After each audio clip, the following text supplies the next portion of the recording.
Hey everybody, and welcome to day 11.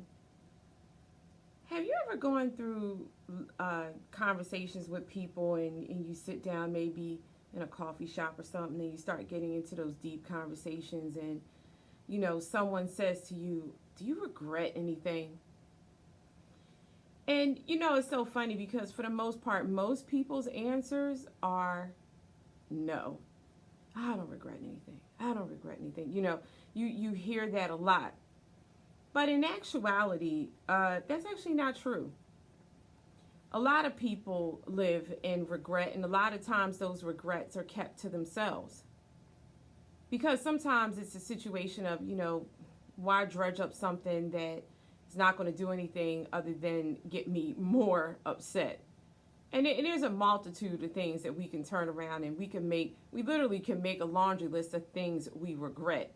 I mean, it could be everything from the mates, the people that we had children with, the time we spent in relationships, the job we accepted, the job we didn't take, the move we didn't make, the weight loss, the weight gain, anything and everything that has to do with oneself is a regret, but it's just that we just try to move forward with them. But, when I started thinking about it and I started thinking about my personal life and I said, well, was there anything in my 49 years moving into 50 that I regret? Hell yeah. I mean, there was tons of stuff, moves I should have made and different things I should have done that probably would have took my life in a different direction. And I probably wouldn't have suffered as much. Like, oh, maybe suffer is a rough word, but maybe I would not have been put through so much if I would have done things differently. But that's life. Life is made up of, the balancing of the good with the bad, and then you live sometimes with some regret, and then you move on, and and then some of those regrets have levels. Some are small, and then anything I would say that takes up a great percentage of your life that is time consumed or timing. It makes you regret it because the end result is that not what you were hoping for, so you regret giving it that time. So when I look back on it, I mean, there's nothing you could do though when you think about it. But I came across this article that was written by a Cornell professor, a Cornell psychologist, that was entitled "The Ideal Role Not Taken." And as a psychologist, he breaks down 3 components that make up our personal self. And I thought this article was really interesting because I want to break this down, because I feel that what if you take a look at these 3 different components, would it help you move forward in your life and say, well, because I know these things, would I feel better moving into my, tomorrow? So he says there are 3 elements that make up a person's sense of self. Your actual self, which consists of the qualities that you believe you possess. So the qualities that you believe you possess, that you believe you're loyal, committed, loving, all of these different things. Like you feel like you have a great personality and this and that. Like you could list all these things.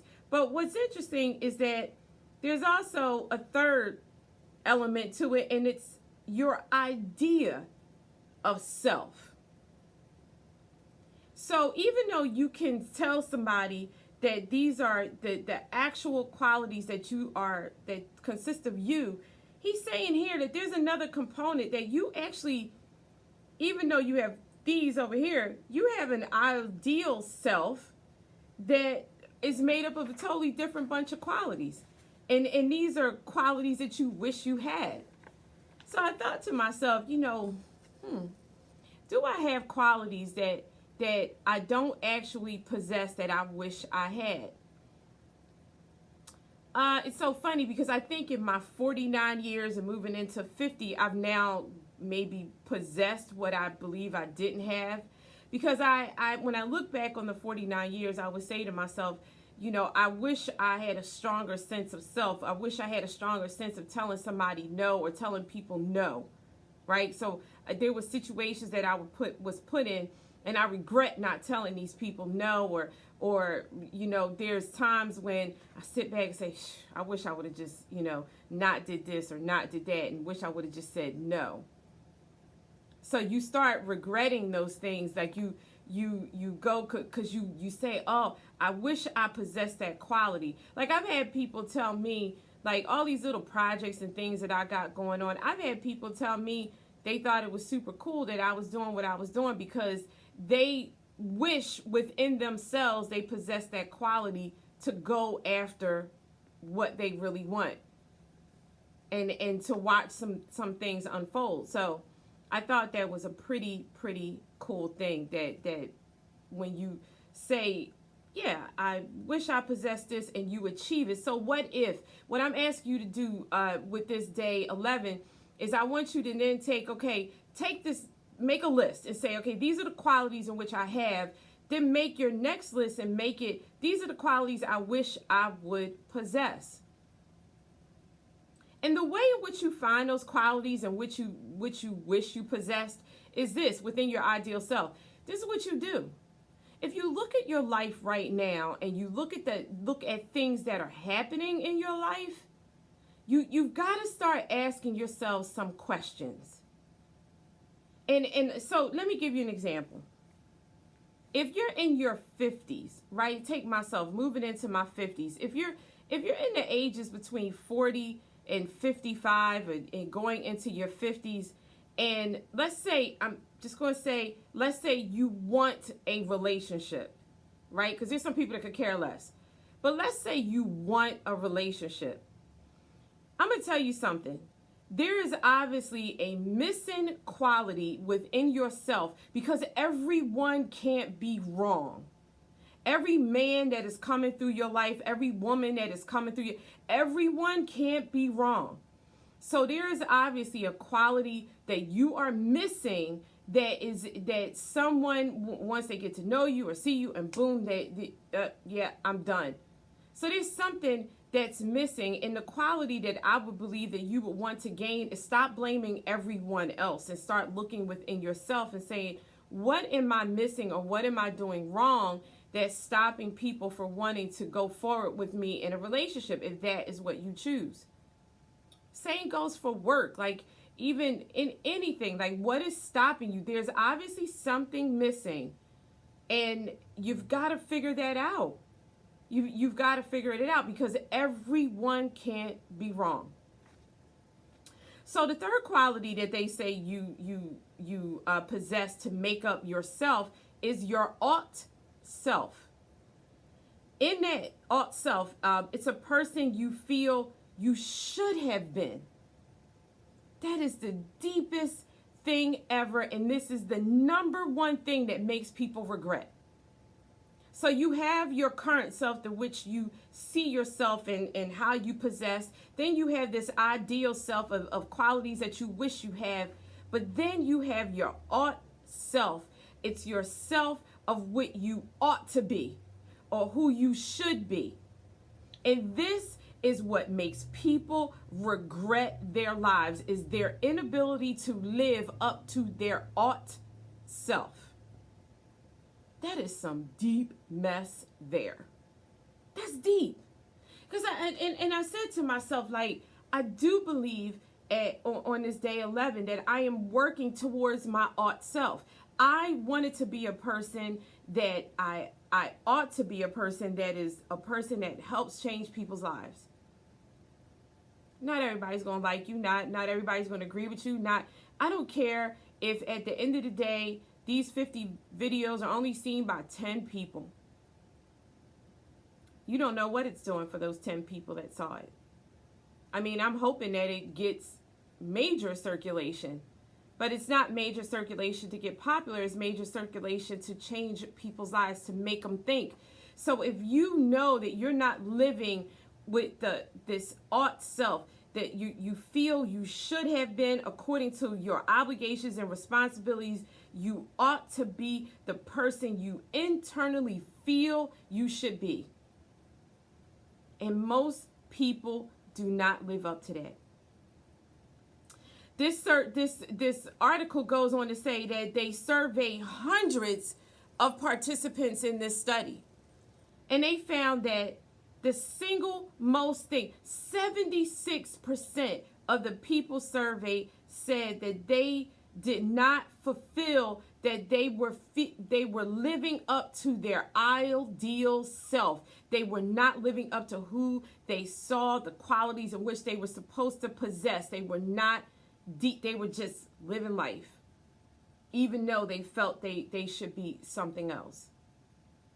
And it could be anything from the way in which we treat other people. It's the interaction we have between other people. It's that whole thing of support. The one thing we lack, like I've never seen so much on social media as to how hard people work to not support you. Like it's the crazy thing. You'll see through social media a bunch of dumb videos making millions and millions upon hits, and then as soon as someone comes out with something that could be, life changing, they're like, yeah, nah, I'm good. I'm not going to support that. So then it discourages you from being your ideal self, and you just say, oh, I'm just going to be like them. They say people are quicker to take steps to cope with failures to live up to their duties and responsibilities than their failures to live up to their goals and aspirations. So what this is saying is that, like, you might have goals and aspirations and things you're trying to do, but when you fail it once, you're like, I'm not going to try it again. But when it deals with your responsibilities and different things like that, the qualities you possess, not your ideal self, you'll just keep doing it. And then you live in regret. That's so crazy and deep at the same time. It's harder to make change. It's harder to, live out these dreams and what you hope to possess. It's not an easy thing to do. They say in short term, people regret their actions more than their inactions. Like, that makes sense to me. Like that we do things to people and we unintentionally or intentionally hurt them, and then we regret, something we've said and maybe shouldn't have said and so forth. We live with that. But it's like, how do you change that? We are people that we have these dreams and aspirations, and we regret never going after them, and then we just do nothing about them. But what if? What if on this day 11 you said, I'm no longer going to regret not going after what I want and want to achieve? What if today you start and you say, you know what? I'm going to figure out what I need to do to live out something that I truly would love to do, and never, I'm going to say never live in regret, but at the same token, it would be virtually impossible to do that. There is always something on our daily basis that's going to be faced with, we're going to regret something. Like, hell, you'll regret eating a donut. You'll regret eating, something you shouldn't have ate. You'll regret making a purchase that you shouldn't have made. Like, you're going to always have something.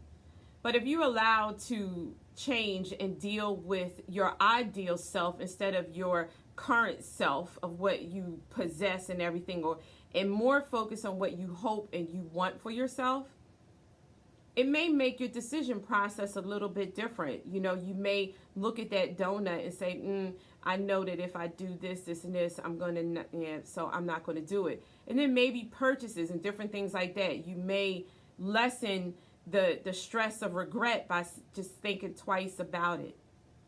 But more importantly, if you get in tune with the self that you want to achieve something and aspirations, what if you got more in tune with that person and took a leap of faith and said, I'm going to go after what it is I would really like to go after?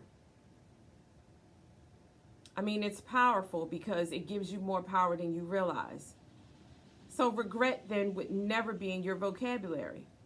You can't regret things from your past any longer. They're in your past. There's nothing you can do about them.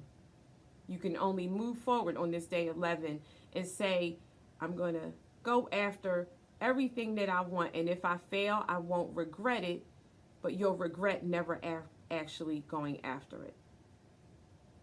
All right, everybody, on to day 12.